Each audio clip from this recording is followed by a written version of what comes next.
Good morning students. आज हम हमारे सिलेबस की पहली पोएम पढ़ने जा रहे हैं। इसका नाम है द डस्ट ऑफ स्नो। यह पोएम रॉबर्ट फ्रॉस्ट द्वारा कंपोज्ड है। रॉबर्ट फ्रॉस्ट एक अमेरिकन पोएट थे जो कि इंग्लैंड में सेटल हो गए थे बाद में। तो आइए हम इस छोटी सी पोएम का एक्सप्लेनेशन देखते हैं। केवल 2 स्टेंजाज हैं, तो बड़े ध्यान से आप इस पोएम का एक्सप्लेनेशन समझेंगे। आइए स्टार्ट करते हैं। The way a crow shook down on me the dust of snow from a hemlock tree. यहाँ कवि कह रहे हैं the way a crow shook down on me the dust of snow from a hemlock tree, मतलब कि रास्ते में एक हैमलॉक ट्री था और उस हैमलॉक ट्री के ऊपर एक क्रो था और मैं यानी कि पोएट खुद को अपने आप के बारे में कह रहे हैं कि मैं उस पेड़ के नीचे खड़ा हुआ था।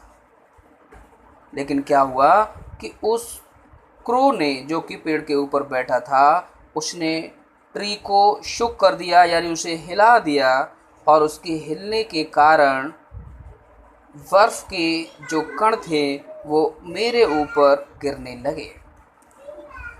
अगले स्टेंजा में देखेंगे, has given my heart a change of mood and saved some part of a day I had rued, कि ऐसा होने से, बर्फ़ के कण गिरने से, has given my heart a change of mood, मेरे हृदय में एक परिवर्तन आ गया, मेरी मानसिक दशा में बदलाव आ गया। And saved some part of a day I had rued, और अब मेरा शेष जो दिन का समय बचा था वो अच्छा गुजरने की मुझे उम्मीद हो गई, क्योंकि मैं इससे पहले उदास मुद्रा में था, एक पछतावे की कंडीशन में था, एक उदास मुद्रा में था।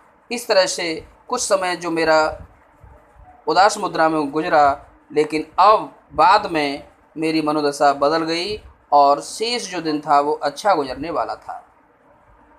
तो इस तरह से आपका ये हिंदी में एक्सप्लेनेशन मैंने समझा दिया है। एक नज़र इंग्लिश में मैं टोटली पूरी 8 लाइन्स हैं, इनका बता देता हूँ आपको।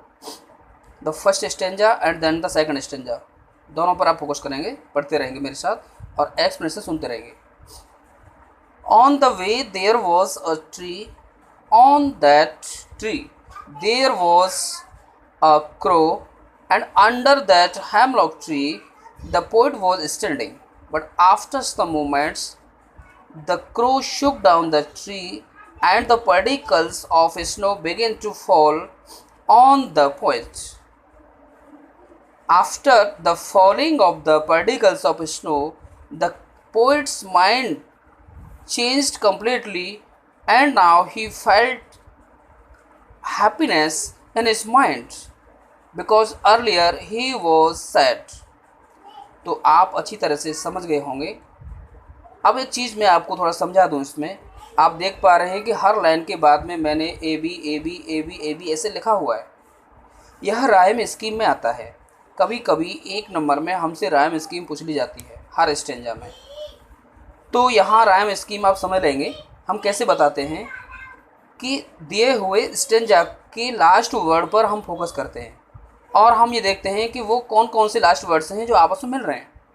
तो हमने देखा पहली लाइन में क्रो है और दूसरी में मी है, तो दोनों नहीं मिल रहे। तो हमने पहली वाली जो कि वर्ड क्रो है, क्रो के लिए हमने ए दे दिया और मी के लिए हमने बी दे दिया।